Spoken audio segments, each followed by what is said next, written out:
let's get things rolling here. Where are we? There we are. Hello there. I'm EnviroBoy. This is my channel. I'm gonna do some writing here.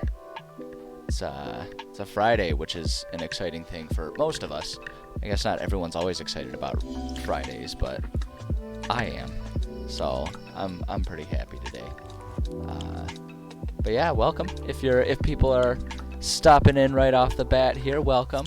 We're gonna work on continuing our writing process of the campaign that we're working on here. We're in the middle of a dungeon. I was hoping to finish the dungeon we're working on today. We'll see. I don't know. There's a lot left to do. Usually, it's more than I can usually get done in a couple hours, but I don't know. Maybe that means I should stop blabbing and just get to it. So I'm gonna bring us over into our main thing here. All right. So here we are. Yeah, this is the map that we got so far that we've been working with here for our campaign. And just for a quick recap to catch everyone up to speed here, the basic premise of this campaign is players are looking for 4 long lost, long hidden, I don't know, whatever you want to call it, keys that will grant them access down here to this location called the Hall of Wisdom. They're doing that as a favor to a dragon who is not too happy with their presence, but is willing to cut a deal with them that he'll let them go about their business that they're trying to do if they get those keys for the dragon, so that he can gain access to this long lost shrine tomb thing. No one really knows what it is at this point in time in history, but the dragon wants to find out, and he's willing to contract out. So that's the general premise here that our players are working on. We have our main city here, our Novotroykladny, made-up name that I have finally become pretty adept at saying, although it is a nonsensical name that makes no sense, and it took me a long time to be able to say and spell it properly. That's our main city. And then, so for the first leg of this campaign, finding that first key, we've already gotten that pretty well written out, where they are going to come up over here and kind of explore in this area. We can zoom in a little bit here to see up in here where there's a lot of giants and stuff going about their gianty business. There's a key that's been hidden up in here that, after doing some research and some traveling and treasure hunting, players can find. And then that brings us to now what we're working on. We're kind of in the middle of the second of the sort of, there's kind of 5 main components that players are working on. There's key 1, key 2, which is going down here, key 3, which will bring them up here, key 4, which will actually be right here, going with the classic trope, it was under our noses all along, and it's right by where the city was set up. And then the 5th and final part being our journey into this actual area down here. On top of that, we'll probably add a lot of side quests, but right now we're just working on getting that main campaign written out, so that way I can use all of the good ideas on that, and then when I'm sitting there just trying to struggle and figure out exactly what I can do for filler, we can just use all of the random side quests for that. Oh, that's exciting. My phone is just resetting itself. That's exciting. Well, hopefully that's not a problem. Anyway, distractions aside. So those are the steps that we've finished mapping out the first one, and we are presently working on the second step here, which is multitasking, which is, as I always say, is just code for me doing multiple things poorly as opposed to doing multiple things acceptably. Boy. Alright. So getting the second key is the second step here. And that is happening down, it's going to eventually happen here in this abandoned dwarven city of Kagdaral. I guess part of the recap can be this world, this entirely homebrew world of mine, is a world in which there are a handful of guarded and protected cities that people have been living in. And other than that, the world has just kind of gone haywire, gone to hell in a handbasket there, called the Wilds. And so there's a lot of abandoned parts of the world. Oh boy, this is exciting. I'm really glad I updated my phone, and now it is apparently crashing consistently. I'm not perfectly sure what's causing that, but I suppose that's a different project for later on today. So yes, so they're trying to make their way to this abandoned dwarven city. They're going to find out that it's not quite so abandoned, and more so it is now overrun with Duergar. And so they're making their way over here. And what we've specifically been working on is sort of the final stretch in the journey towards Kagdaral. Right in here, we have our lost tunnels. And what this is it's a network of sort of hidden tunnels that... well, okay, if my phone's going to keep crashing, I guess I'm going to turn off my headphones here, because normally I like to have a little bit of background music for myself.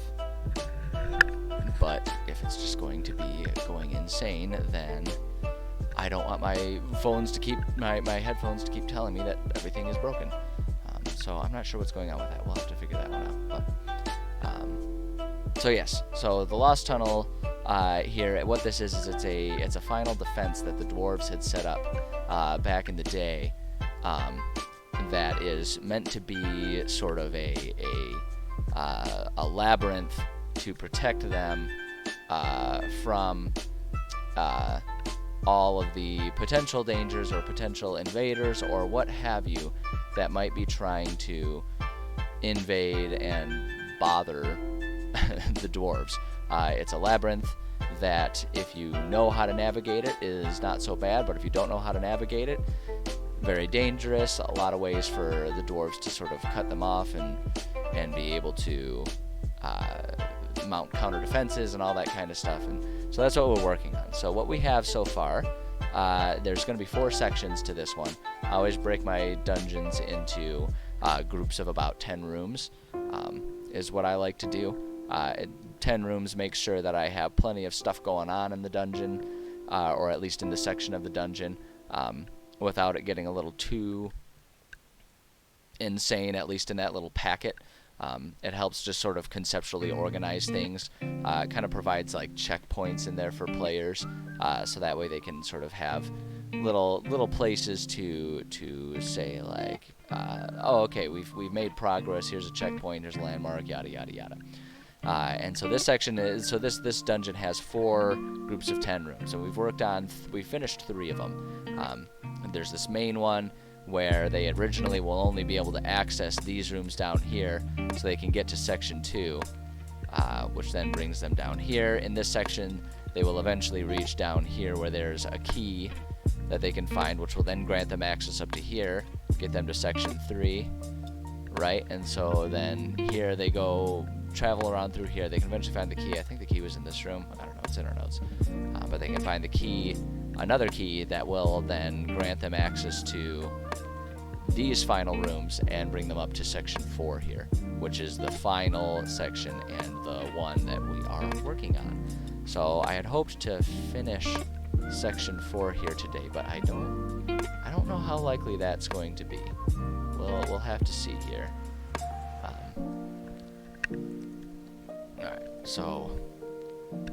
Alright, well, we'll see if the phone crashes again. No telling what it's going to do. I have no idea. We'll just leave it sitting there. I'm going to multitask and keep an eye on it, because it's a little concerning to me that my phone is crashing and not working. I'm wondering if there's an issue that's causing it to short out with my charge cable here, because it was fine all day until I plugged it into the charge cable. So that'll be exciting if I can't charge my phone anymore, but we'll find out. Anywho. Don't mind me, I'm just dribbling coffee here. Embarrassing. Okay. Alright. So here's our notes page.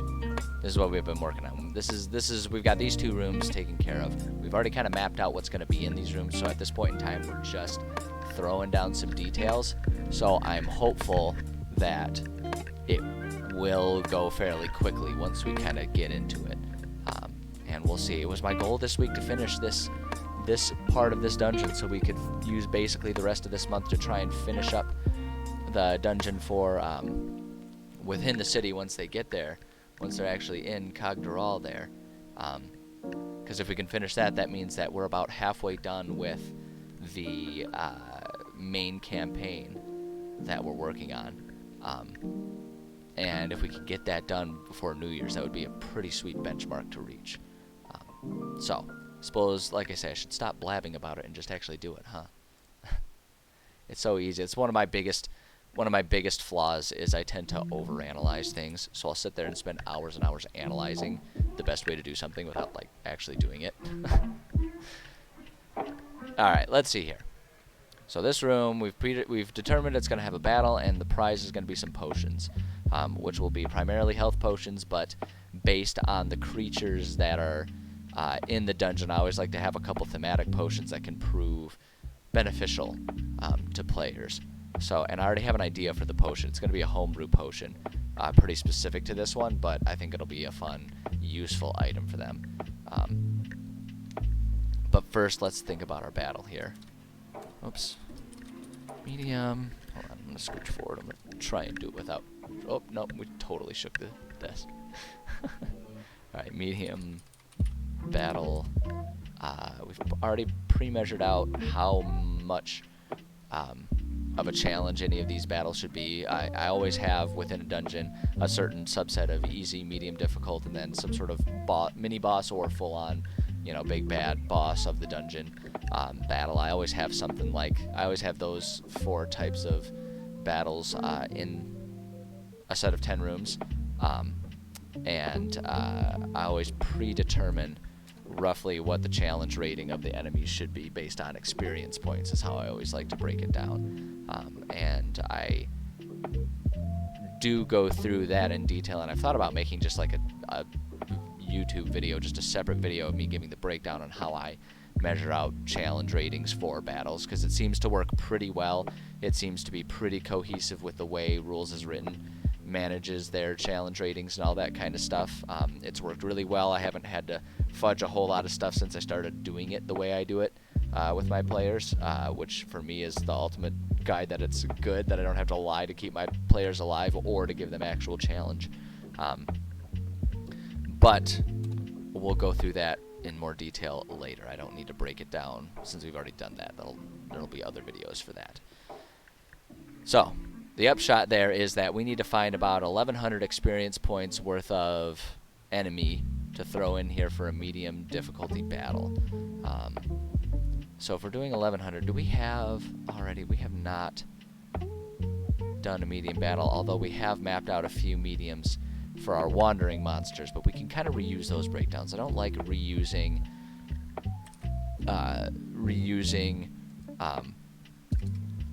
exact enemy breakdowns for the different battles within a room, just because I think it's boring if it's always the same amount. I think it kind of adds it adds a little bit of puzzle for the players if they have to think about, like, okay, well, you know, we've already encountered so many of this enemy, but there's more of this other enemy in this room than that other one. So now we have to reassess our, you know, our order of operations in terms of how dangerous any of them are. So I always like to mix it up, but if we're just reusing, if we're going to be reusing from our wandering monsters, I consider that to be pretty acceptable, because they may never even encounter wandering monsters. It just depends on if they trigger whatever circumstances would cause that. So for this battle, we'll go ahead and throw in gelatinous cubes and ooze folk. This is going to be a real challenge for players because both of these both of these creatures have the transparency trait, which makes it so that players have to get certain checks. And actually, you know what, I'm going to save myself a little bit of work here. We've already written that out in other rooms that have both of these enemies here. So we're going to put our little DM note here. DM note's always going in red, so they stand out a little bit while we're reading them. So we remember, don't read the red out loud to our players. That's for DM eyes only. But yes, they're transparent, and so players need to have certain perception or investigation rolls to be able to notice these creatures. And since the room is filled with just those, we have that issue. So we can describe this room at this point in time in this dungeon. So the whole point of this dungeon is that it is very monotonous, very samey throughout the whole dungeon. I usually try to avoid that with my dungeons. I don't like them to be particularly monotonous. I mean, obviously that gets boring. That's like what the term monotonous is pretty denotatively like it's not good. People don't like monotone. It's not a positive word. But in this situation, I'm doing that on purpose. That's part of the point of this. When we think about the history of this dungeon, which is stuff that I give to my players, I let them find out more about the history of any given dungeon that they're in as they're going through. And I like to do that because it makes things more thematic. It makes players feel more immersed. And so part of the history of this is, again, it was a defensive measure set up by the dwarves with the intention of confusing, scaring, disorienting any enemies who weren't welcome into the city. It was meant to be a very stronghold type of city that could be, you know, it's like the central city in the or it was the central city in the network of smaller cities throughout the mountain range that the dwarves had kind of set up. And so this was the stronghold. This was retreat into here, and then we can all survive forever in here. So this was meant to be a very labyrinthian type of setup. I want players to feel that. I want them to feel that oppressive monotony, that sameness, because that's just the whole point of it. That's the theme. I won't utilize that throughout most of the rest of this campaign, if I utilize it at all in the rest of the campaign. So here I want to really just like nail that home. And the reason I'm saying that is because at this point in time I've written so many descriptions of rooms that all look very much the same that we can start having even the descriptions be monotonous for the sake of really hammering that home, right? Our narration can become part of the set piece almost by just saying yet another drab room. This is another stone chamber. You just keep saying another, yet another. Keep saying that because that adds to that monotony. It's like just bombarding their senses with nothing. It's essentially what we're doing, and that's very on purpose for this dungeon. So we'll say enter unsurprisingly another empty stone room. A lone statue stands resolute in the center, and doors to the, let's see, this is room 3, which is up here. Doors to the, so we have east, south, and west here. Doors to the east, south, and west sit quietly on the walls, waiting to be opened. Boom. Just something really monotonous and boring just like that. That's all it needs to be. And so then there's the transparency with these creatures. And so at that point in time, you have players like this. This is a situation where I would say when they enter, check their passive perception. And then if anyone says they would like to investigate, let them make their investigation checks. And then they can see if they notice these creatures. Otherwise, the creatures will get a surprise round of attack on them. So it's okay to kind of mislead players by saying just outright it's an empty room, because it, as far as they know when they first enter, unless they have high enough passive perception, it does look empty. So let me see here. Let's just manage this a little bit. Not interested in ads or buying viewers. So moving on. Okay, sorry about that. Okay, so potions. Oops, I already had it in mind. Potions, master. Need your strongest potions. Gosh, I need to like be careful when I'm quoting YouTube videos like that, because like I feel like I'm getting old enough now that depending on the YouTube video that I'm quoting, I might be dating myself. And I ain't getting any younger. I'm not old by any means. Well, I guess that's a perspective thing. I don't feel old, and I don't consider myself old. But one of these days, even if I don't consider myself old, that's just going to be me lacking self-awareness. So I gotta start being careful when I quote videos. That said, that video is a classic. It's hilarious. Potions, master. I need your strongest potions. Alright, so, just gotta describe a place for these potions to be sitting in this room. We can probably say something along the lines of, oh, I don't know, let's see here. A brown, a board, wow, brown leather satchel lies in the corner, cracked and stiff with time. As you peel back the cover flap, you see a handful small glass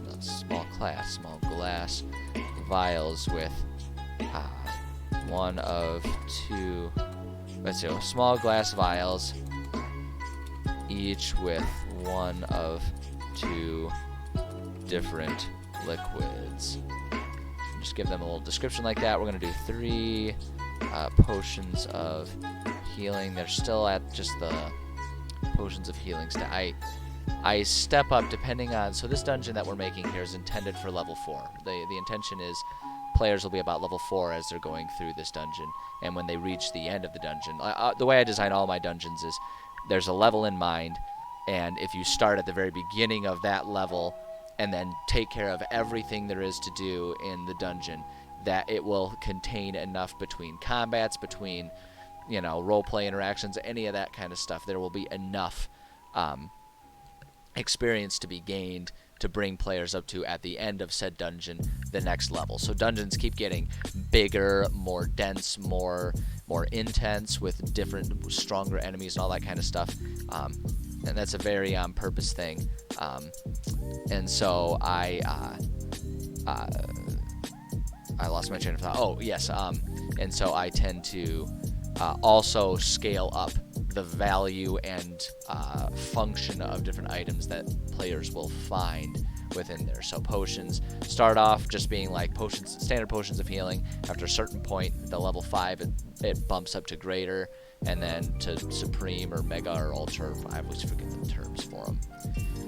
My goodness, my phone is just exploding in every way possible today. All right. So many alarms and phones ringing and everything going on today. None of it of any importance, just all of it. Noisy phone in a noisy world. Which is funny for me to sit here and acknowledge and like borderline complain about, because it's my phone. I could be completely in charge of all that kind of stuff, and yet here I am, letting it all happen and just being like, yep, this is life. So what on earth am I complaining about? Okay, so we're going to give them potions of healing, and now the idea that I want to do, I'm going to do potion of, I don't think they have a rules as written potion that really does what I'm looking for, but let me double check. I want to have a potion that will give players like advantage or a boost to sight-based checks, so perception or investigation. And the idea is that, so the big thing with the oozes is, which are the primary enemies that are down here. There's oozes and there's spirits. Spirits being non-corporeal, and the oozes, especially these ones, having transparency. I really want to give them some sort of advantage on sight-based things. So if they're investigating and searching, if they've found the potions, they can get some sort of benefit from that, and they can try and think about giving like one potion to someone who turns into their scout, right? I like to try and reward players in a thematic way that is cohesive and fits well with the gears of this dungeon that we're working on. So I want to give them some sort of, like, my initial thought is to give them, like, you know, potion of cat's eye, or, you know, call it something like that, to give them really good eyesight. But I don't know if there exists something in rules as written. I'm a terrible DM in the sense of I have very little of the source books memorized. I'm very good at knowing where to look to find the answers. I'm very bad at knowing the answers off the top of my head. So, but let's see here. We can just take a quick scan and see if any of these seem like they would do what we're looking for. Potion of advantage, animal friendship, aqueous form. That's kind of a cool one. It's an aqueous form. I always just think of, I described it before and I forgot to ever look it up. There was this, there was a show. I'm pretty sure it was on Nickelodeon in the 90s. I don't know how many people in the world that will recognize what I'm talking about or that this will resonate with. But it was a show like it was like maybe late 80s and then early 90s. I remember it from being a kid. And I was a kid in the early 90s, but I guess I can't remember specifically if it was a show that was like actively new ones or was just one of the reruns that they had on cycle for a little while. But it was a show and there's this girl and she could like transform into like a puddle of mercury. It's like this like silver puddle that could then like move. I don't remember what it's called and I keep forgetting to look it up, but that's what I think of when I think of aqueous form. Anyway, so like a puddle of mercury, kind of like the frickin' I'm forgetting what model it was, but in Terminator 2, right? The guy that just like is liquid metal and turns into what he needs to be because it's like all nanobots or whatever. I don't know. I'm mixing a whole lot of various metaphors and media here when really I'm just supposed to be looking for a potion of seeing. Invisibility, we could give them the ability to fight with fire, fight fire with fire there. That would be kind of funny, but draw mind reading. Ability, resistance, speed, vitality, watchful, rest, close, but not quite. Yeah, they don't really have anything in rules as written, so I'm just gonna make something up and say potion of cat's eye. We could call it like eagle eye, so that way we can use like cat's grace or something like that, which is a pretty standard concept. I'm gonna do that actually. I'm gonna call it potion of eagle eye. I think that's cool. Potion of eagle eye. Boom. When potion is consumed, the drinker gain. Let's give them advantage. Let's give them advantage on it. Because I always worry about giving too much of just like a straight numerical boost for stat checks, because depending on who drinks it, that might give them like an automatic success, and I don't know that I like giving them an automatic success. And maybe that's just me being a jerk to my players, but I prefer that they still have to at least like earn what they find, even if it makes it easier for them to earn it. So when potion is consumed, the drinker gains advantage on sight-based checks. Perception, investigation, etc. I always put the etc. there just so that way we can sort of have freedom to make judgment calls. So like if a player is trying to do like an insight and they're like, I'm trying to read their face, it's like, yeah, that's sight-based. I guess we'll give you advantage on that, right? But then, but if it's sight-based, it's like perception, that doesn't give them perception for smells or anything like that. But all right. So now this is always the tough one to figure out. How long do I want it to last? And we can check and see. How long does Potion of Mind Control last?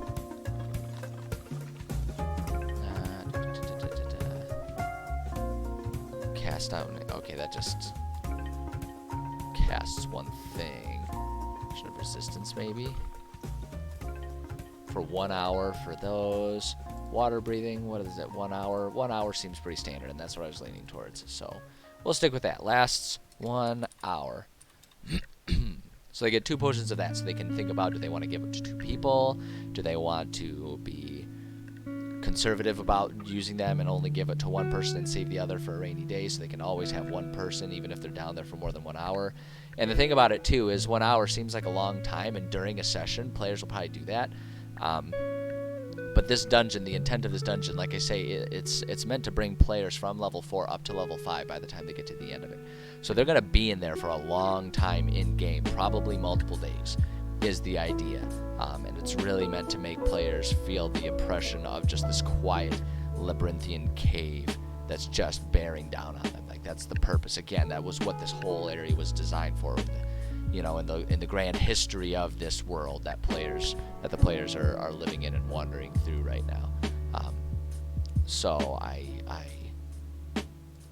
think 1 hour is great because it'll make them have to think about do we need to use this? Do we want to use this right now? With only 2 of them, that's 2 hours. That's hardly anything in the grand scope of like how much time they're going to be down there. So it's helpful, but it's not a cheat code per se. So okay, so that handles everything that we have there. Let's go ahead and decorate our room. Oh wait, I don't want the scanner tool. I want just this. We used that one last. What's tricky here now is I'm trying to not reuse any statues if I can help it. I want to not reuse any, so that way each room, because that's like one of the ideas I had for this dungeon, is that each room would have a different statue, and that was part of like how those in the know would be able to navigate this dungeon pretty easily, right? Like if we think about the context of, you know, the doors don't necessarily want to keep every single person forever ever out of there. They just want to keep unwelcome guests. So the welcome guests, you know, like the statues could be a component. It's like, yeah, you want to take the south door in the room with this statue. You want to take the north door in the room with that statue, all that kind of stuff. So I just want to look here and see which statues have I used. We've used a lot of them, but I'm noticing immediately that we have not used any of these guys, these like dragon gargoyles. So we're going to go ahead and throw one of these guys here. That's going to make it a little different and interesting. We'll put this like peering in from the corner. That makes it stand out a little bit. And then we can put our little, we go down here. Pretty sure I've already used, yes. We can use our little sack icon here for our little leather satchel. And the way I always like to do it, just to make it kind of fun for players, is I like to put it, actually, hold on. I like to put it somewhere where it's technically visible on the map, but very easy to miss. So if we put that right there, it's like in the corner. So we can do something like that just to make it a bit interesting. I didn't describe it in this one, so I'm not going to do it. But I'm thinking it's been a while since I've made a room that had some sort of like water or leak from the stone or earth above and around it. But I didn't describe anything in this room as doing that, and one room is as good as the next for that, so we're going to save that for a different room. But now we'll just put our little light sources in here. It's definitely a little hand wavy to put in torches that are lit inside of this tunnel, which has supposedly been abandoned for thousands of years, but my players get mad if they can't see what they're doing, so we provide light, and I just do it this way, so that way it just is thematic and fun to look at. It looks kind of dull and uninteresting if there's just like a big source of sunlight in the center of every single room. So this is my preferred approach. Your mileage may vary.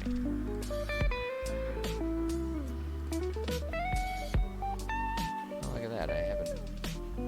I wasn't even paying attention to it, but like definitely been using the distinct ring. I never really intended to do that, but I guess that actually works just fine. Largely it's inconsequential. I don't even know why I'm bringing it up, just because I noticed it. Alright, let's save our changes there. I think that's all we need to do for this room. Really not a lot going on in here, as is the intent with all of them. Okay, so one room down. One more room down. Alright, so now this is the interesting room. This is the one that has the boss battle in it. If we're looking at our map, that makes sense. Right, they're entering through here, and they're trying to make it through the labyrinth to get to here, and this is where the tunnels open up into Cogdoral. So this is where the boss battle is going to take place, because you can't have a dungeon without a boss battle. It's just be ridiculous. Come on now. I know it seems kind of weird to have it in room 4 out of 10, but the numbering is always just top left to bottom right, and it's really just a way so that way whatever room they walk into, I know which notes to read off of. And I like it to be exactly that, because players are going to notice that there are the numbers up there, and it would be very easy for them to try and metagame and be like, oh, room 10, that's always the boss battle. It's like, haha, not so. It's always the room in the bottom right-hand corner, and that doesn't mean anything. So, okay. So we've already determined what our boss battle is going to be here. Boss battle. We have it all kind of mapped out here. 2150 experience points here. which is a very challenging battle, even for so I've been mentioning that this is a level 4 dungeon. All of the dungeons, when I'm designing them for a specific level, I always do it assuming a party of 5. Because personally, when I'm DMing a group, just my personal preference, unless it's completely impossible, I always make sure I have between 4 and 6 players. I'll play with 3 players, but even that is kind of like, okay, you guys are going to be a little hamstrung here, so if we can find another player, great. And then if we get to more than 6 players, I just get overwhelmed and I can't handle that. So I cap at 6 players. The upper cap is much more strict than the lower cap. But that said, I always try and balance it for 5 players, because then if there's only 4 players, things will be a little more challenging, but they can probably handle it. And if there's 6 players, things are going to be a little bit easier, but there's still reasonable enough challenge that it'll be fun for them all to play through it all. So that's how I balance things. Kind of throws off the balance a little bit, depending on, because I balance it based on the XP. So, you kind of use a mix between actual experience points and landmark, or whatever they call it, event-based leveling up. Just kind of use your judgment on it. And every group's different, but whatever. Anyway, I'll stop obsessing over that. Let's see. So we've already decided that our boss battle is going to be the 3 of these Durgar Screamers. So there's actually only going to be 2,100. But that's the boss that we determined here. 3 Durgar Screamer, 700 XP pop. The idea here is that, really the idea is that Durgar Screamer were the right challenge rating, and they were Durgar. But the way I'm explaining it is, the Durgar Screamers are going to be in that area working it, because those Durgar Screamers are is they're traitors Durgar that have been imprisoned inside of a drill, and then they're forced, as slaves to use that drill to dig tunnels and work. Is what they're forced to do. So players are basically going to be, as they're getting there, we're going to have a scripted event where, as they're getting close to Kagdaral, the Screamers come in and are just drilling, doing some work down in these tunnels, whatever, probably, knowing the Durgar, probably planning on drilling just a straight hole through that so they don't have to go through this crazy labyrinth anymore. But then, the Screamers are going to come across the players right at the finish line. Very scripted, but hey, it's a game, it's fine. And so kind of what happens is there's this big battle, and the Screamers, because they can use their sonic bursts or whatever it's called, sonic yell or something like that, that causes all this noise, even when players are victorious over the bosses, like they always are, because they're heroes, right? That's how it's supposed to be. No, it's not. I don't really do that. I just am careful in planning the boss. Anyway, once they beat those guys, there's going to be another scripted event where, because of all of the racket that was being caused because of those sonic blasts, a whole army of Durgar are going to show up and capture the players anyway. So it's like, haha, neener. But, sometimes it's okay to railroad things a little bit, just because, up until exactly that point, they were intending on coming to this city anyway. Alternatively, you can yes-and your way around that and let players avoid being captured, because ultimately they have to go through the city anyway. So then going through the city, instead of it being a prison break, it's a stealth mission. And ultimately those kind of end up being the same in a lot of ways for how they're going to find the information they need to proceed with what they're trying to accomplish in those tunnels. So it's a scripted event, but it's one that I'm pretty satisfied with. So let's see here. As you enter this room, you see all of the standard elements. Stone walls, doors to the northeast, south and west, and a lonely statue. However, there is one important distinction that you notice immediately a small stone sign next to the northeast exit to this room has carved in it in Dwarven, welcome to shoot, how do I spell Kagdaral? See, this is such an amateur. K-H-A. Wait, where's my notes? They're there. K-H, Kagdaral. Boom. Yeah, there we go. Let's see here. As you approach the door, however, you hear some sort of deep humming coming through the stone walls. And then I'm just going to put a little DM note here. Pause to let them stress and try to think of a way out, even though there really isn't any. Just do that. Suddenly, out of the, we'll say, northern wall, burst. Oops, I need to change this back into our black text.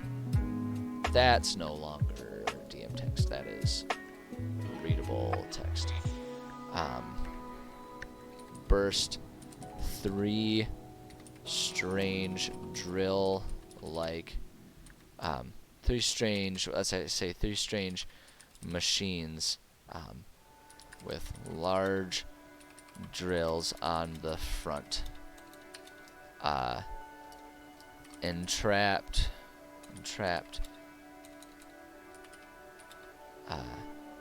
within the metal constructs, you see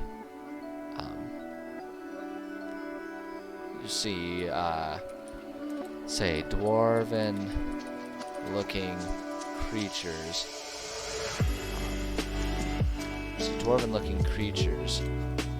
That would almost look normal were it not for the dark gray skin and milky white eyes.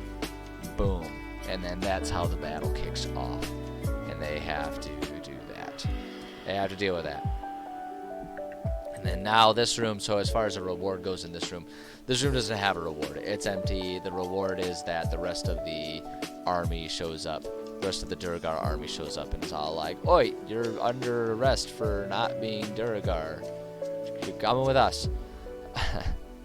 So we'll just say empty. Once the battle is over, allow a moment or two for the dust. Oops, actually, this is going to be a DM note here. The way I'm writing this. Oh, come on. There it is. Dust to. There we go. To settle before introducing the next railroad. Boom, there we go. Alright. Now. Next railroad. With little warning. Dozens of the strange dwarven looking creatures come pouring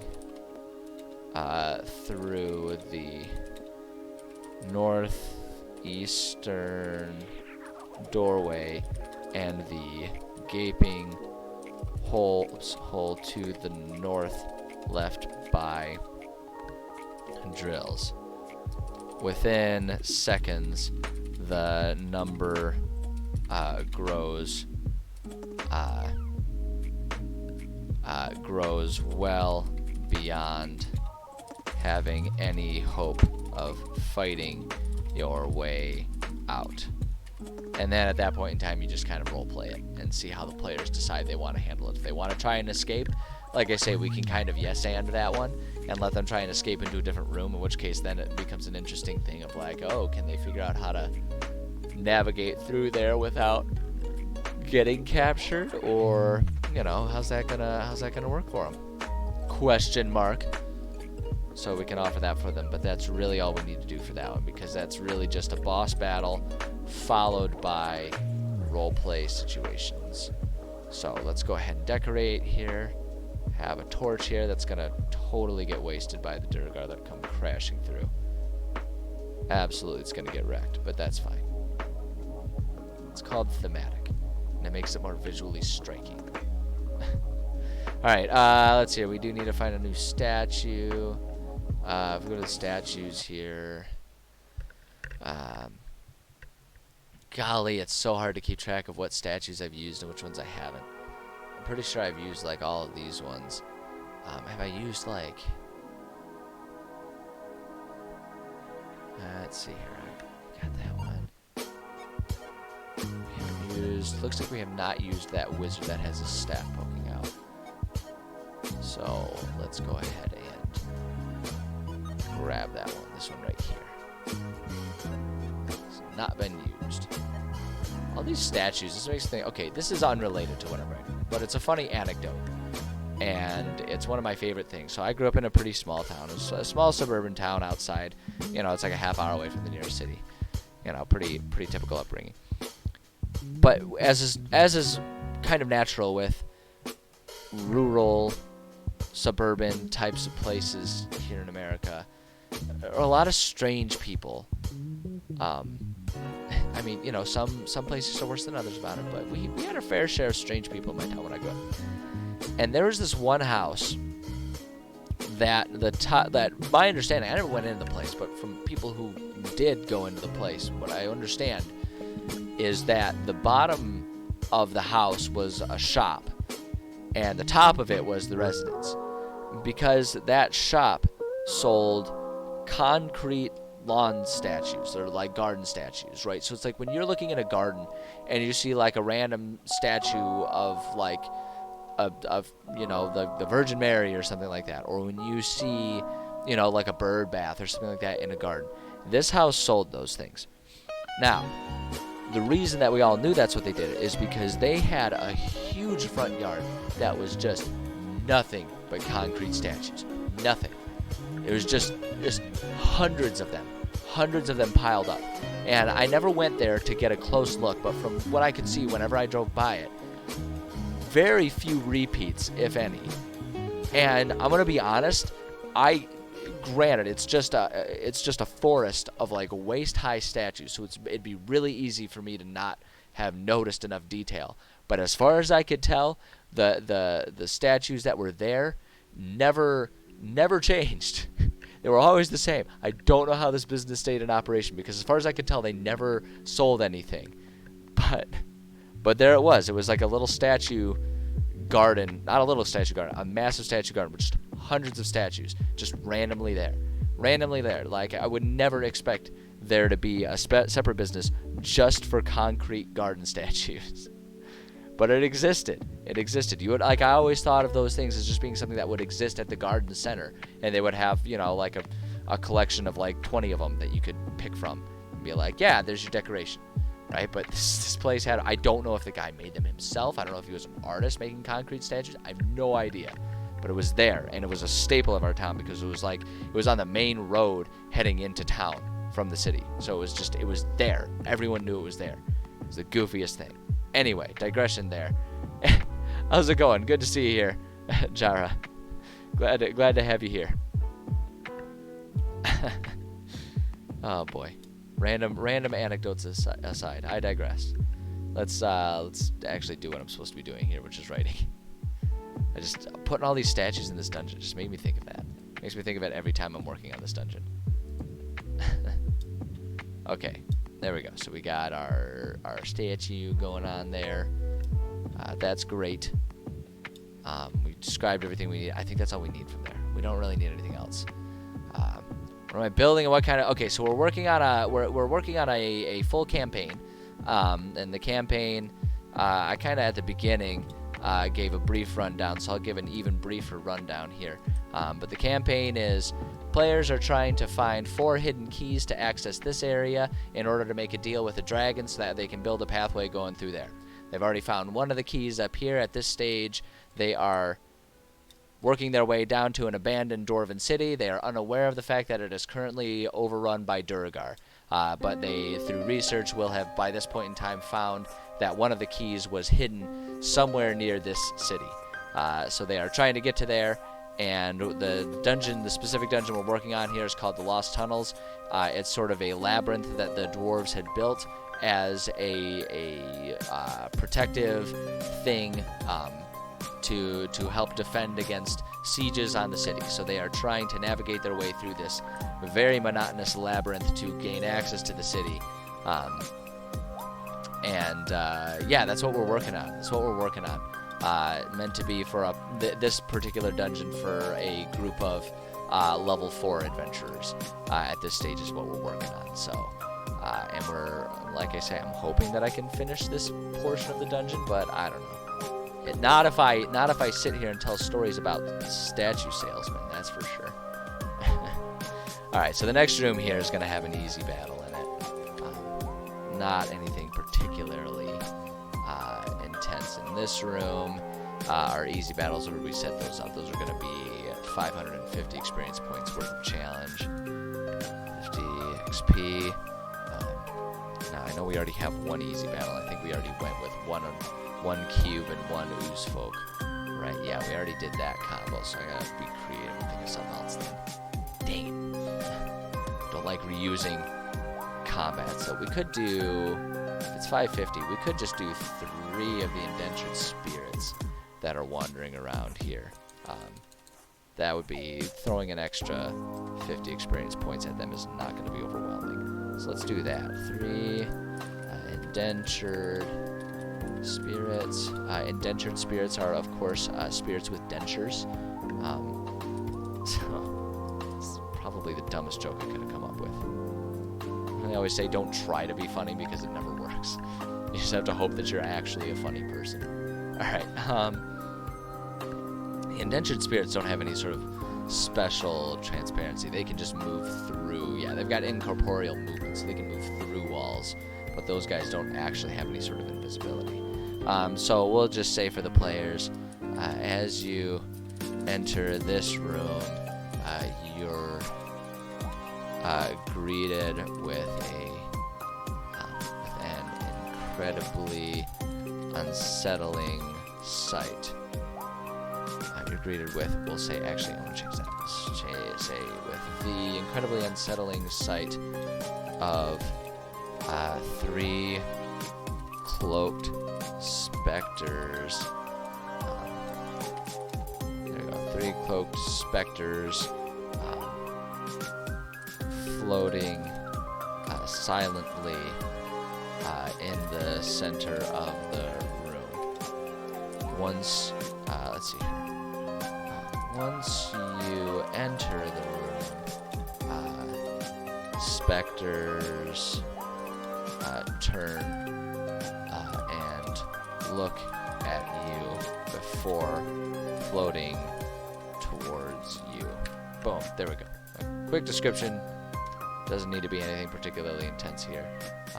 This room also is going to have some of our potions for the players. So it's our reward. Patience. Patience, master. Need your strongest patience. Let's see here. So travel into the labyrinth lasts for hours or days. So to get to the labyrinth, it's going to be days. So to give an idea of scale here, right? So this is the city, and they're going to be traveling from the city down to here. So like in-game time, it's going to take about 10 days just to get to the labyrinth from where they are. And then within the labyrinth, the intent is that it'll probably take them a couple in-game days to get through it. It is very much a like I say, it was designed 100% with the history of this world. It was 100% designed with the intention of slowing down unwelcome guests, right? Like the way the labyrinth is designed is dwarves would have been able to provide instructions for welcome guests to make it through without much difficulty and follow a really direct path to know exactly, what keys to get, or even better, be escorted by dwarven guards or what have you. But then any unwelcome guest, the entire intent behind it is that it's this long, confusing labyrinth that would trap, partition any sort of army into smaller chunks as they have to go room by room to give dwarves ample opportunity to fight back in any way that they need to. Right? It was very much meant as an invasion defense system. So it's a long in-game thing. As far as out of game, like real time, how long it takes, all depends on exactly how thorough players want to be through it. There are direct routes and then there are completionist routes depending on what their preferred approach is, but that just kind of comes down to, as a DM, modifying how you present things and what things you nix out of there based on what the party's feeling at that point in time. So, okay, so potions here. I kind of want to disguise these a little bit. So, the other potions were just kind of out there for players to find. So this one, potions are hidden in a secret compartment in the statue. Let's say DC 14 to find and open the compartment. Give them some sort of secret-y things to deal with there. So it's going to take them a minute to find that. We'll say, and so then we can just describe it as if they found that, because if they didn't find it, then you just don't describe this part. But you notice a small outline of a rectangle at the base of the statue. Further investigation yields a small button on the other side that, when pressed, will open the compartment, revealing a small collection of potions inside. Boom. Revealing. There we go. Oh, no, not reveling. Dang it. Revealing. There it is. Alright, and then this one's going to have 3 health potions as a standard. Oops. Health potions. And then I also want to do our 2, our sort of homebrew potion, the Potion of Eagle Eye. Potion of Eagle Eye that players can use as a way to spot the oozes and like the gelatinous cubes and the oozes that are present in this dungeon. Oh boy, whoa! You wrote a wall here for me. Hold on a second. Let me catch up. Let me catch up with chat here.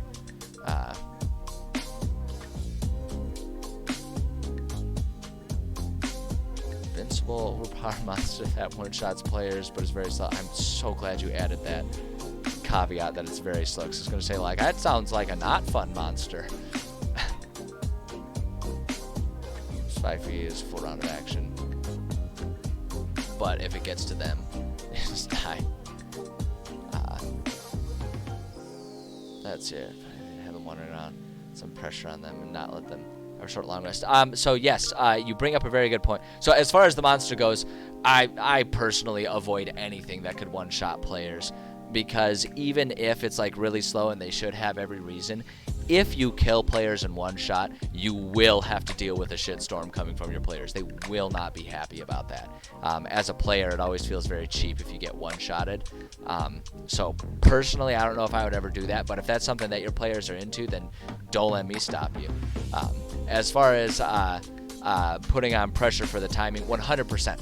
100%, that's an important thing. This dungeon is thick enough and has enough enemies and everything in it that they will not be able to just do it in one quick run. And one thing that I do with my players is, through the use of like time limits based on, you know, how long they have to finish a contract, like a contract or a job, or just in terms of how much resources they brought with them in the way of rations and all that kind of stuff. Based on what they've brought with them, there will be limits to how much they can get through before they have to either leave or come up with something different. So yes, adding pressure, that's like, for me, that's kind of a given with stuff. I always do that because the fact is within the game, regardless of what dungeon they're in, if you don't add some kind of pressure to players, long rests are very easy to abuse. It's very easy for players to just be like, I used up 2 spells. If we just take a long rest really quick, then I can get all my spell slots back. It's a very easy thing for players to, like I say, abuse, so that they're basically always at 100% of everything they need. And for me, that's always boring. So I always add some sort of pressure to help limit that. Because I think it kind of goes against the spirit of the game if players can always just sort of have that free reset after every little challenge. But again, your mileage may vary. Not every group is going to feel that way. Not every DM's going to feel that way. So don't let me, if like that's something that you do as a DM, don't let me stop you from doing what works for you in your games. But that's my take on it. Definitely. So I guess what I'm saying is, like, you're 100% correct. Yes, they're adding some sort of like pressure so that there is a time limit and all that kind of stuff is an important component of it all. Otherwise, it's just, you know, it's just going from room to room, no big deal. But if you add that sort of pressure in there, then it's like, okay, now you got to think about stuff, you got to prioritize. You know, if they're being too completionist or taking too many long rests, it's like, hey, you guys are stuck in the middle of this dungeon and you have no resources left. You're going to have to think about leaving so that way you can spend some time outside of this labyrinth hunting or doing something. Got to do something. But alright, next room here. So this room's going to have a puzzle in it. Puzzle. I'm running out of puzzle ideas for this dungeon. Puzzles, so I always kind of have a distinction between a puzzle and a trap. Traps I always kind of view as being like something happens to the players that they need to find a resolution for, and puzzles are more so that players need to like intentionally interact to find the success they're looking for. So like puzzle doesn't always have to mean like in the classic sense of, you know, solve this Rubik's Cube or whatever. It can be a whole lot of things. Basically, puzzles and traps are intended to be use of skills outside of combat. And like I say, a trap is something to harm or otherwise inconvenience the players, happens to them, gets triggered, and it happens to them, whereas a puzzle is there is some sort of blockage, some sort of stopping their momentum that they have to find an alternative way through. So a puzzle can even be just like a cave-in that blocks the way through. That counts as a puzzle as far as I'm concerned. Problem is, I'm tapped out at this point in time. We're getting to the end of this dungeon. I don't have a whole lot of puzzle ideas, so I gotta think here. We used a sort of math-type puzzle where there are different chains that they have to pull down at the right amount, like at the right in the proper combination to gain access to something that's strung up to the ceiling. God, I don't even remember what else I've done. Hold on, let's look at my own notes here. What have I already done for our puzzles here so far? Puzzle, statue in the center appears to be that of a dwarf. Oh, that's right. Yeah, this one where they had to sort of have some knowledge and be able to understand a riddle. That was a decent one. What else did we do? Puzzle this one. Okay, this was like the levers chain puzzle. We already did that one. And then this other puzzle, what was this one? Oh yeah, that one was just like a combination lock. Alright, so we've done those types of things. I actually kind of don't mind the idea of doing a cave-in for this one. just having like part of the room caved in. Hold on, what's our setup for this room again? This is room 6.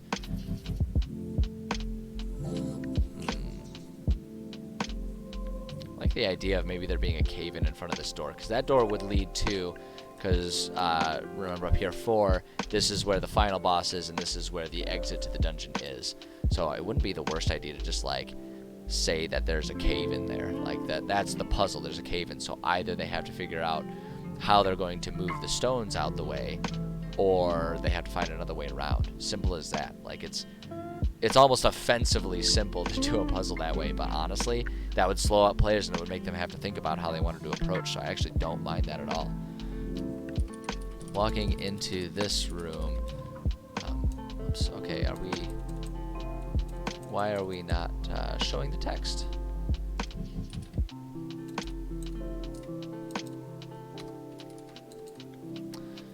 We're just going to go ahead and close out of this and reopen OneNote here. I'm not entirely sure why it's freaking out. OneNote tends to be a little glitchy. For the most part, okay, what are the conflicting changes?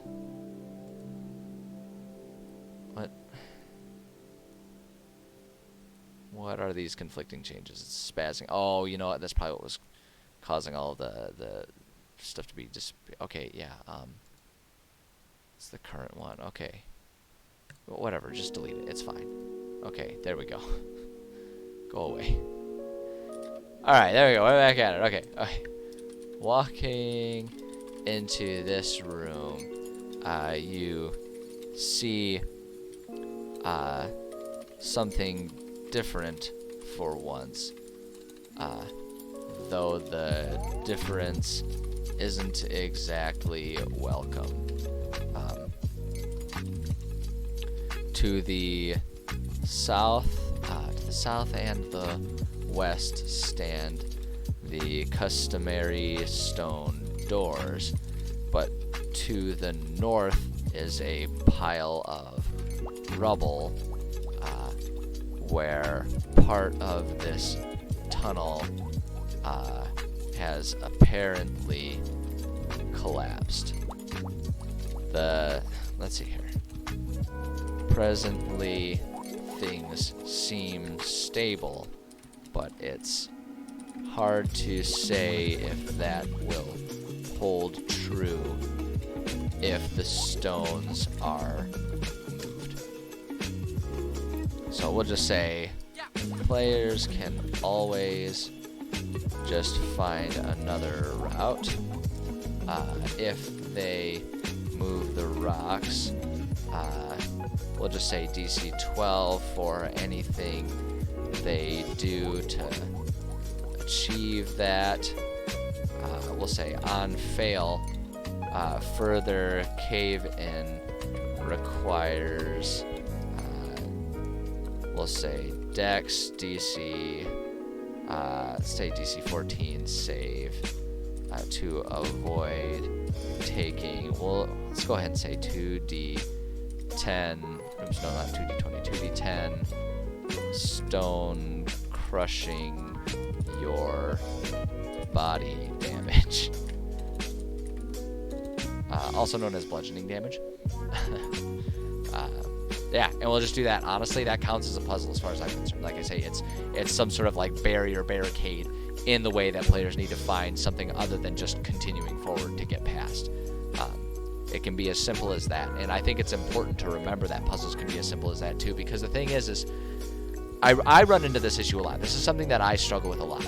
I tend to try and make these complex, thought-heavy puzzles, because I always think to myself, like, oh man, if this is a puzzle, it's like, it's really got to be some sort of like weird, crazy Indiana Jones crap, right? But the thing that, like, the thing that's easy to forget is when you're writing these things, it's very easy for you to know what you're trying to convey to players as far as how the puzzle is set up and what the solution is. It's very easy to know the answer when you're the one writing the answer and the question, right? But the analogy I always use is, even if I feel as the DM like I am writing the answer as clear as day with a Sharpie right on their foreheads, right? The fact is they cannot see their own foreheads, and even if they looked in a mirror, it would be backwards. The point being, just because I think it's really obvious does not mean it'll be obvious to players. So the simpler you can go with your puzzles, the better.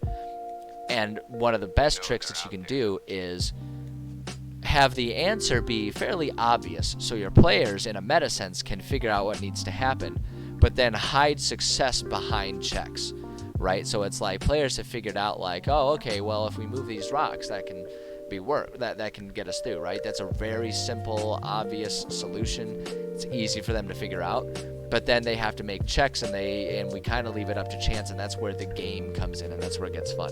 Alternatively, a very obvious solution is, well, there's other doors, I guess we go through those, and they can go through those other doors. But then that hides the success behind the fact that there are other dangers and challenges that'll await them in other rooms of this labyrinth, of this dungeon. So to me, this is a perfectly acceptable puzzle, even though it's very, very simple and obvious, because it makes players think, it potentially disrupts them and inconveniences them, and it requires them to problem solve in a way that isn't just which door do we choose next, right? It becomes a bit more of a thought process. So that's a perfectly good dungeon as far as I'm concerned. Of course, I am a little biased because I'm the one who wrote it, so, you know, grain of salt on whether or not it's actually really great. But let's see here. So we've got that, and so now we're going to put the compass in here. So the compass, the way that I do the compasses is I try to have them. So the compass, just to explain for anyone who's unfamiliar with how I use the term compass in these dungeons. A lot of the way I structure my dungeons is very inspired by classic, old-school Legend of Zelda style dungeons, where there are very specific and consistent set pieces that exist in each of the dungeons between keys, maps, and compass, right, that exist as part of the game mechanic.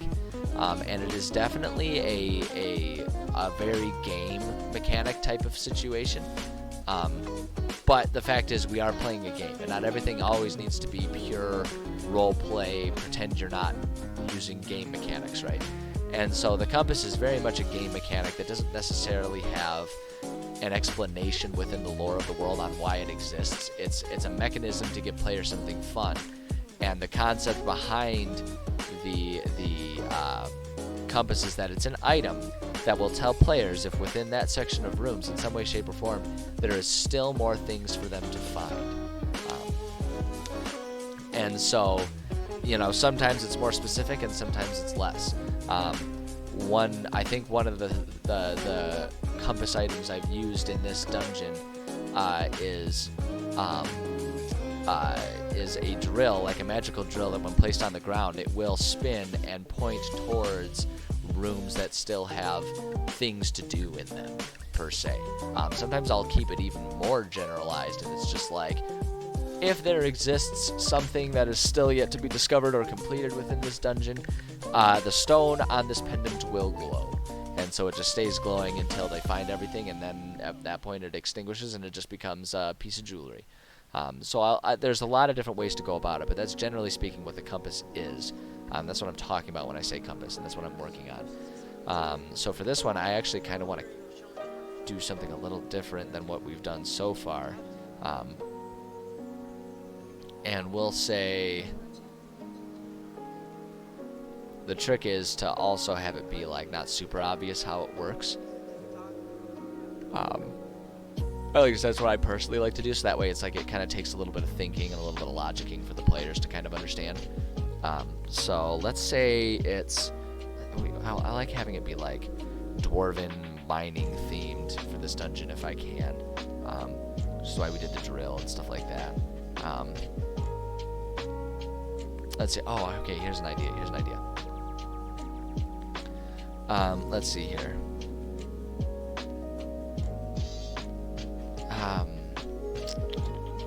Okay.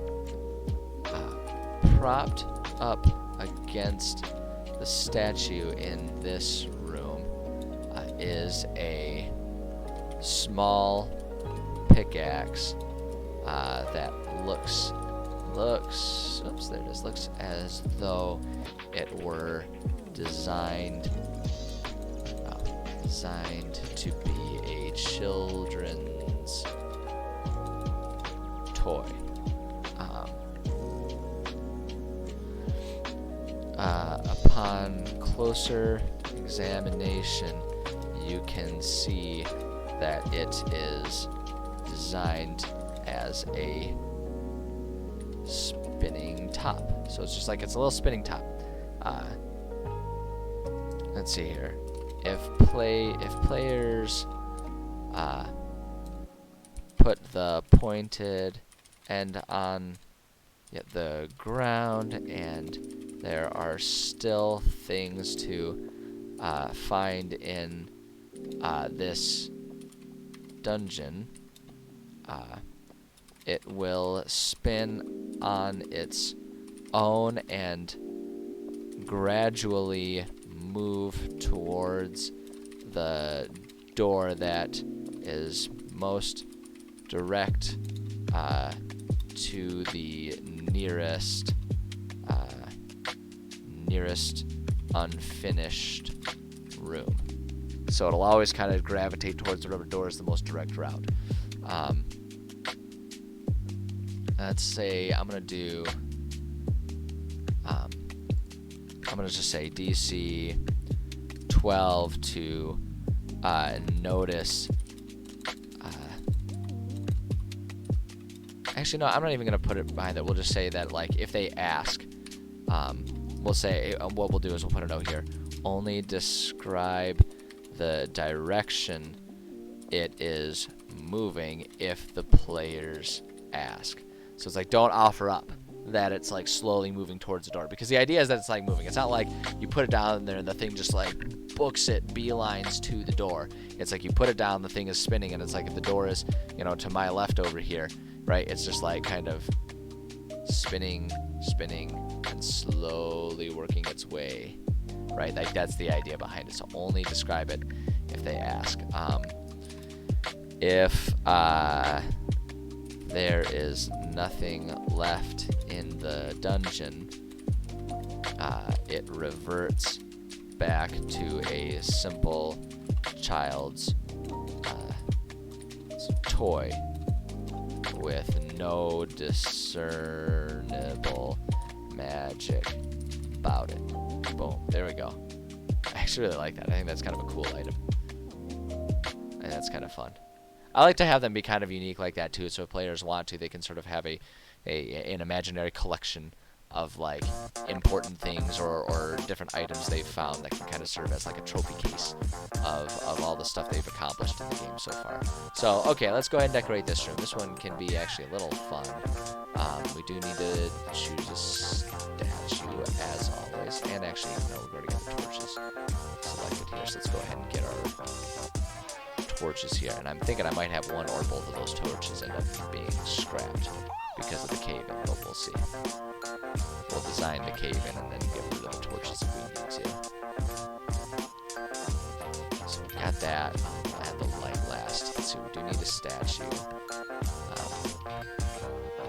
This one needs to be... Pretty sure we have not used this one yet. So I'm going to put that right there. So the pickaxe will be leaning against it. I'm not going to bother trying to put an item there. And then what we can do here is... Let's go to rock here. Let's do it over here. I kind of wish I could put it over the thing, but that's okay. So we're just going to put in just a few piles of rocks and everything here. Just to kind of show that it was a cave in here. We'll have things kind of, you know, a few stones kind of scatter out from the main area there. Do like that, and then maybe take these. Put those right there. There we go. That looks pretty good. That looks like a cave in. That looks like a cave in to me. I'm okay with how that looks. That's perfect. Alright, so we got it like that. I am going to grab this one and we're going to delete that torch. Scrap that torch. We're going to leave that torch there, but I'm not going to of like that one, just to make it a little more thematic. So, there. Boom, there we go. Perfect. Great. Alright, making good headway. There's still, how much time we got left? We got a half hour. We got a half hour. If I book it and stay focused, I bet you we can finish this. Alright, ooh, trap room. Just after we're talking about all the traps, this is the first room. Isn't this the room that they are going to enter in through? Oh yeah, it's going to be trapped immediately. Perfect. Okay, so this is where I try to inconvenience players. Now, personally, my favorite is to not hurt them, but somehow inhibit them if we can. So I'm a big fan of a trap that causes, you know, temporary amnesia, temporary paralysis, things like that, so that a player has a significant handicap that they then have to decide, okay, do we wait this out or do we press onward?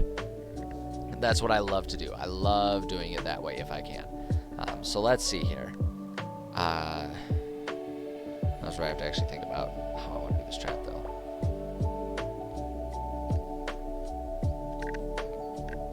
Let's see. Let's do it this way. Each door in this room. So I need to make this a DM note. This is not what I'm going to describe to my players. I'm going to DM note there. I guess that's not, yeah, that's going to be. Okay. There we go. Each door in this room is trapped. Each door in this room, actually I'm going to say each door in this room, other than the first one to enter this section, is trapped. Each door has a different potential effect. Say see notes below for each. Alright, perfect. And so here's what we're going to do. And it makes sense actually that this would be trapped, right? Because this is the last room, or not last room, this is the last section before players get out of this dungeon. So naturally there would be a slightly more intense protective measures that doors would have put here. So let's see here. So we'll just say entering this room, you are not surprised,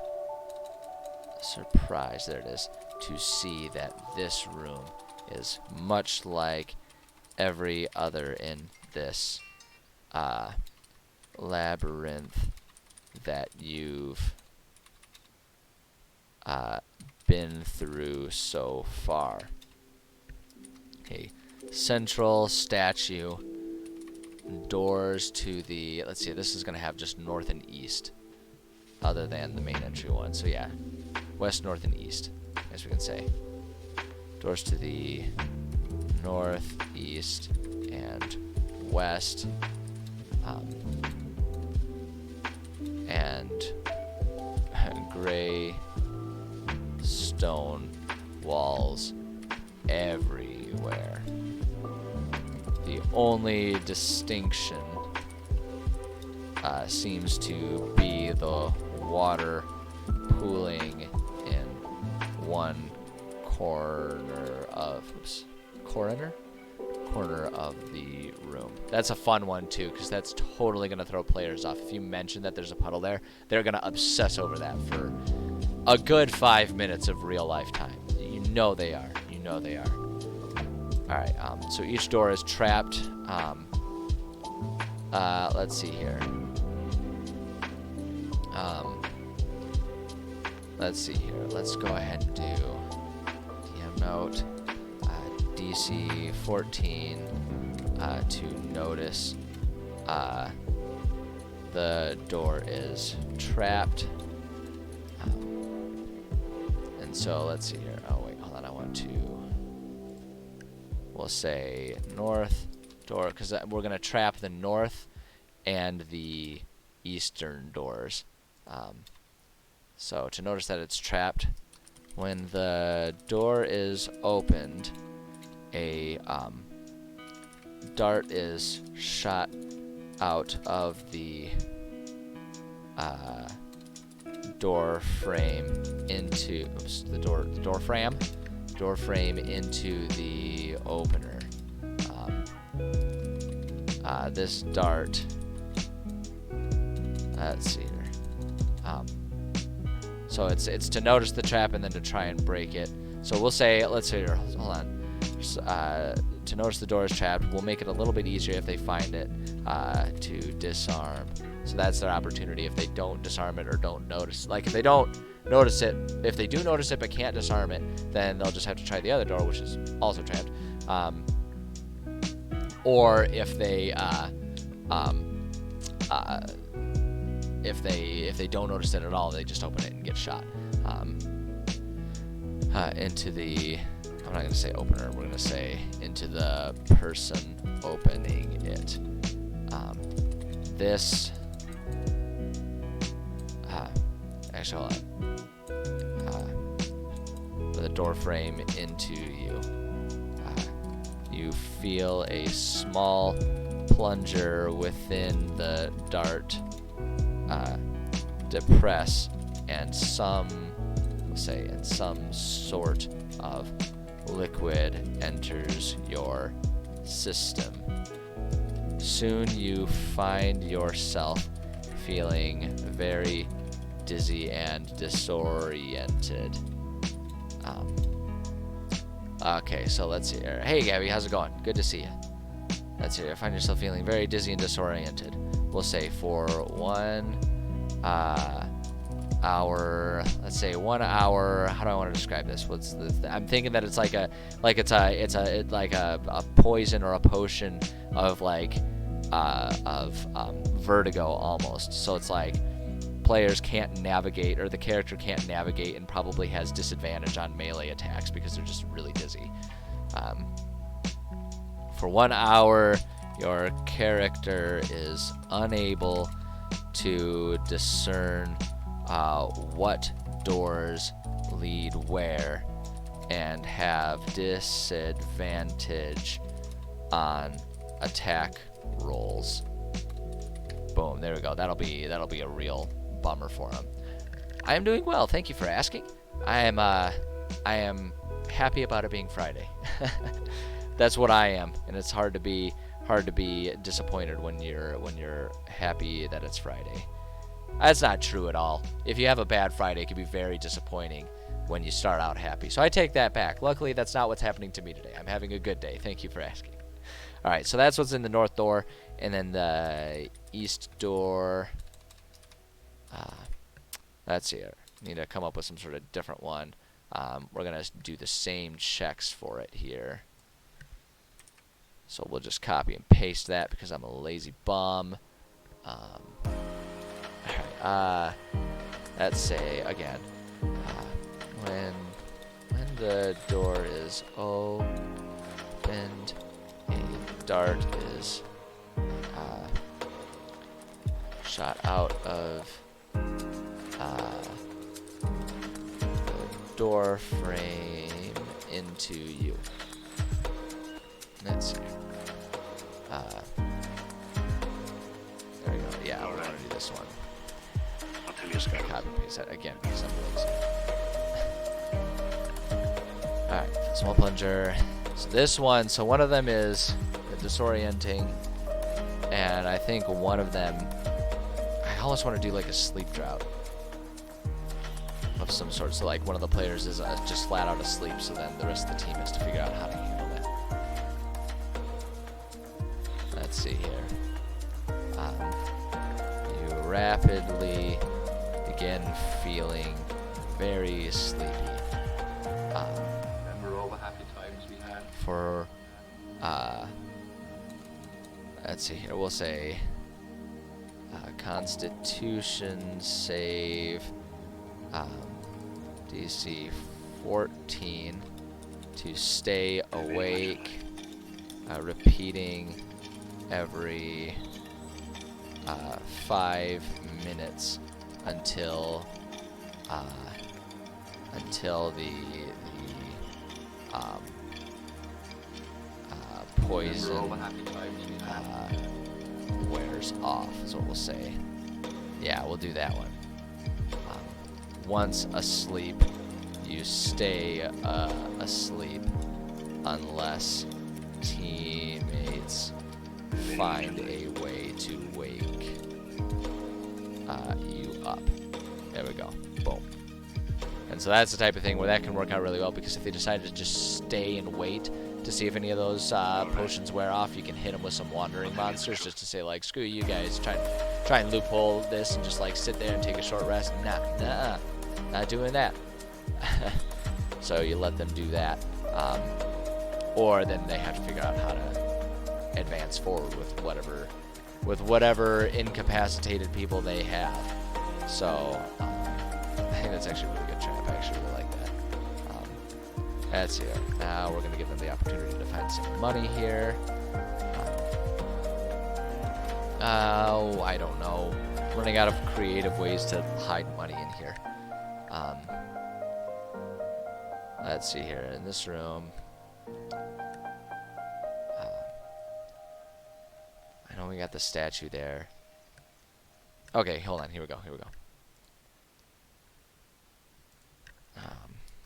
DC 12 to notice that there is a pack of some sort hidden on the top of the head of the statue.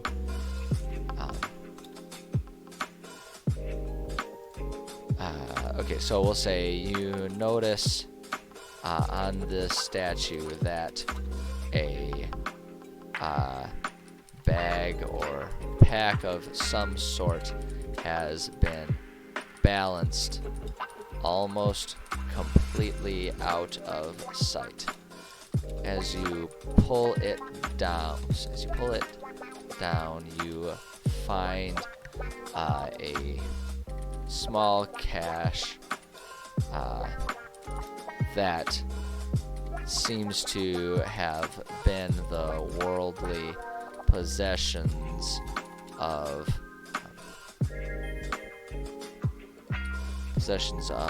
one of the fleeing dwarves back during the unhinging. And then we'll just kind of give a little bit. So it's just like someone was trying to flee and maybe there was some danger, or they thought someone was following them, so they tried to hide their valuables, thinking like, oh, well, I'll just convince them that I don't have anything so they won't hurt me, then I'll come back and get these later. And as has happened with so many of the dwarves, as did happen with so many of the dwarves trying to flee, they just did not make it out alive. So let's go ahead and just get ourselves a bit of a treasure hoard here. So 251 gold, easy enough. 51 gold pieces. Let's see here. What else was there? Gold objects and the artwork. We're just gonna copy and paste this, and then we'll edit the formatting a little bit. It's quicker and easier that way. Do it that way. This actually, what we can do. I'm gonna take. Stop it. There's that. There's that. I'll have to re-put our bullet points in there, but that's okay. That. Grab these. Oh, come on now. Whoa. That's not what I wanted to have happen. I accidentally pressed the shift button there. Oops. Hold on. Oh, wow, why is it? Oh, because it's clicking on the link. That's why it's doing that. It's being really, really irritating. Yeah, it's treating it like a link, and so it's trying to load it. I don't, shouldn't be, it should only be doing that if I'm controlling the enter. Nope, okay, I guess this is what we're doing. Wow, people are going to think I'm really insane just sitting here doing the same failing thing over and over again. Okay, what we need to do then, here's what we need to do. And this is a really obvious thing that I should have done first anyway. we're going to remove the link. Are these just not gonna format for me? Is that what's happening here? I don't understand why these are misbehaving. So here's what we're gonna do: 3 healing and 1 climbing. All right, forget you. We'll do this my way. 3 potion of healing, potion of climbing. There, take that. I am curious though. I do not recognize drift globe here. Let's see what this is. So a sphere of thick glass, or within 60 feet of it, can speak its command word and cause it to emanate light or daylight. Oh, that's actually a really interesting one. The light or daylight spell. Interesting. I've never used that one before, but that's actually quite fitting in the middle of a cave. It's a source of light. Makes perfect sense. Okay, let's get rid of that. Need that. Magic items 5, that's fine. I'm just gonna move our 2 to the front there, so it's front and center that I noticed, and then we've got our stuff there. Okay, there we go. There we go. That took a lot of doing, and I spent a lot of time right there proving that I barely understand what the heck I'm doing as I'm writing these things and using these word processing tools. Oh boy.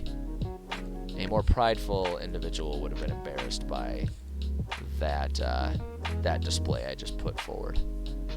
Luckily, I recognize that I'm a joke. So,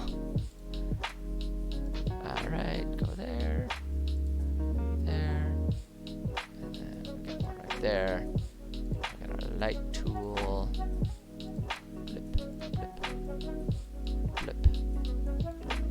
flip, and flip. There we go. Got that. Gotta find a statue amongst all of these statues that I am. I'm very rapidly running out of statues that I haven't used already.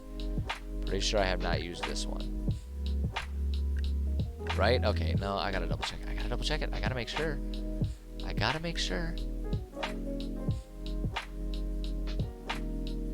Don't see it. Okay, yes, I have not used this one yet. So we'll put our little sphinx right there. There we go. And then the other thing that we can do here is we can material brush maybe. Or, no, yeah, we want our water brush. That's what we want. And let's see here. I'm gonna put just water in one of the corners here.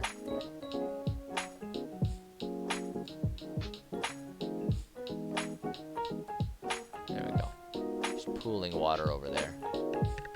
Perfect. That's all we need to do. Just to make it, just to add a little bit something different, just a little bit. It doesn't need to be too extreme, but it's like, you know, every once in a while you add a little bit. Even though I have, as I described at the beginning, I really want this one to be a monotonous slog. It doesn't mean that we can't occasionally add a little bit of interesting stuff in there. All right, let's see. 15 minutes. Ooh, 15 minutes. Yeesh. This has got to be there's got to be a sprint to the finish here if I'm gonna get this done. Easy battle. That's gonna be 550 XP here. The good news is these are all battles, which means there's not a whole lot of description that I need to do for any of these. Easy battle. If we need 550 experience points, let's go ahead and throw in. We'll just throw in 6 ooze folk. 6 ooze folk. Those are worth 100 XP apiece, and then we'll just quickly edit this to reflect that. 600 experience points. Okay. Entering this empty room, you are unsurprised to see that all it contains are doors to the northeast, east and west, as well as a single statue. I do actually need to come up here. Where is it? I'm just going to copy and paste. Because the ooze folk are transparent, we do need to put in our little note here about that just to make sure we remember as the DM. There we go. Okay. Easy enough description, does not need to be all that intense. Enchantment token. So this is again my homebrew system that I use for my players to try and find some interesting items here. Or not try and find some interesting items. That's what they're trying to do. I'm thinking like 15 thoughts at once. The enchantment token is my system to give players some fun, interesting things to use to be able to craft unique abilities into their items if they so choose. And I'm going to add a DC to add some challenge for them to find interesting things. That's where that part of that nonsensical sentence came from. DC 14 to find. The coin is hidden inside the mouth of the gargoyle in this room, because I'm going to use one of those corner gargoyles that I still have a couple left of. So we got that, and we'll just add the description. As you examine the room, a small gleam from inside the gargoyle's mouth catches your eye. Inside is a single coin that on one side has a picture of, and now we gotta decide what spell we're gonna use for this. Let's come over here, game rules really quickly. Need to go to spells. This needs to be a level 1 spell. First level spell, so let's filter and let's see what we've got at our disposal here. Something that is thematically matching of, oh, you know what? Comprehend languages would be perfect because we have a lot of Duragar stuff in Undercommon. I immediately like that. The token will not help them now with all that stuff, but it makes sense for it to be there. It'd be kind of a thematic thing because part of it is that they just can't understand what the Duragar have written and placed in this dungeon so far. So it will say has a picture of 2 people with sound waves moving from one to the other. I give them a vague description like that, so they have to do a little bit of research. And we'll say contains comprehend languages. I like it. Simple enough there. And that took less than 5 minutes to write that. Let's go ahead and quickly decorate here. Used. We gotta get our torches here. Oops. Bloop. Bloop. Bloop. Bloop. And bloop. Let's get our light tool here.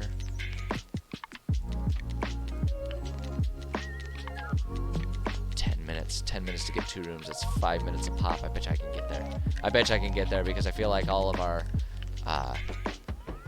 really intense rooms are done. These ones are just battles with like some money or something like that in them. Let's see. We have not used this gargoyle yet, so we're just gonna put this singular gargoyle statue up over here. And that's perfect. That's perfect. Okay, just like that. Great. Okay, next room. Holy crap, we're so close. So close. Okay. Medium battle. How many experience points are the medium battles worth? Aren't they worth like 900 or something like that? What is it? 1100. 1100 XP. So if we need to find 1100, we've already done 1 medium battle. I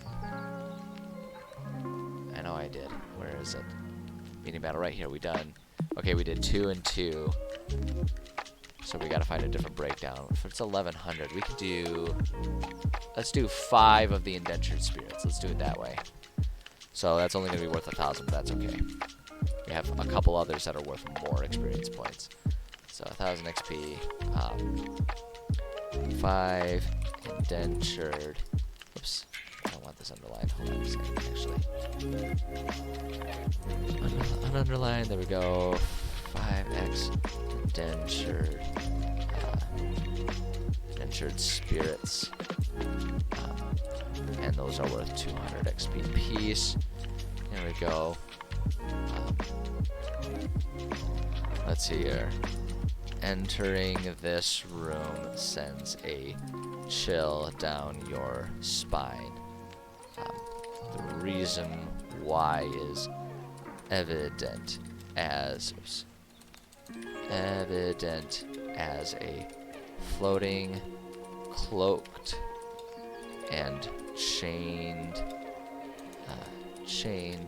specter stands guarding each door to this room, including the door you just entered through.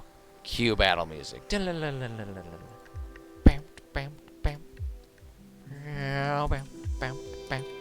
Alright, lore, and I have an idea for this one. We've been playing coy with giving our players information that would let them understand that this place is overrun with Durgar. We're gonna make this one bit of lore very clear and plain. We're just gonna say carved on the wall, carved on the southern wall of this room in large, clumsy, dwarven letters is a message. The dwarves are dead. The Durgar live on. Just boom, simple as that. Like that. There you go, guys. There you go. There are Durgar in here. All right. Okay. 1, 2, 3. Oh shoot. There's. Well, we'll just say that there's an extra specter. Why not? It's fine. It'll be fine. I'm rushing here. We're rushing. But it's fine. We're gonna finish this. It might run me like a minute or two over, but that's okay. I wanted to finish this. That was my goal for the day. And by God, we're gonna achieve that. We're gonna do it. Alright, so we've got here, there, there. Boom, boom, boom. Get our light tool here.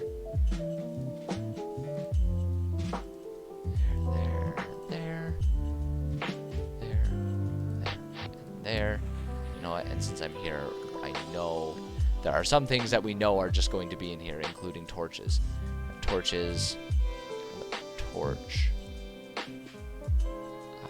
That one there, and that one there. It's a little off center, but that's fine. There. We know we gotta put a statue here as well. Just use that one. Have I used that one? Oh man, what statues are left? If I haven't used all of them, I've used damn near all of them. I think I remember counting it out that for this whole dungeon there was like there would be like 2 spare statues. I have not used this one yet though. I did not see that one. I do need to change the color to our customary gray. So I want all these statues to just be pure gray. We'll do that nice big honking thing there. Let's go to our light tool. Boom. Boom. There. Then we need one more there. There we go. We're going to save. That's all the decoration that we needed to do. Now we just need to describe what's in this last room. Holy wow, we're totally going to finish it. Oh, and there's just a map. Oh, perfect. That's easy. That's an easy one to describe. Underlined. Bullets here. Hard battle McCormick. Hard battles are what, 1700 or something along those lines? 1650. So if we do, we could do 3 gelatinous. Hold on, what's the math on that? Brings us to 1350. Oh man, this could be a crazy one. This could be a crazy battle. I like this. We'll do 3 gelatinous cubes, which brings us up to 1350, and then 3 ooze folk. So they're all transparent. So it's going to be really hard for them to see all of these things in the first place, and then it's just going to be chaos. pure chaos. So this will be 1650 XP. Underline. Boom. There's gelatinous cube and 3 ooze folk.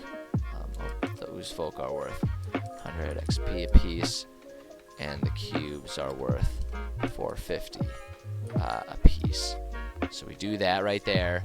There we go, and now we'll paste. Oops. There we go. That's what we needed. Okay. Despite seeming to be empty, you feel almost as though this room is crowding you, and that the doors to the north and west are not as accessible as they first seem. And so then as they move, they'll either get attacked or they'll notice those things to know exactly why it feels weird in here. And then the last thing about this one, there's a map in here. Oops, why did I do that? I didn't mean to do that. I wanted to underline. That's what I needed to do. There we go. So the map. So we'll say in the, let's see here. Okay.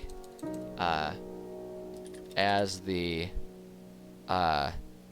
many ooze creatures dissolve away, many remnants of past victims fall to the floor. One such remnant is a small scroll tube.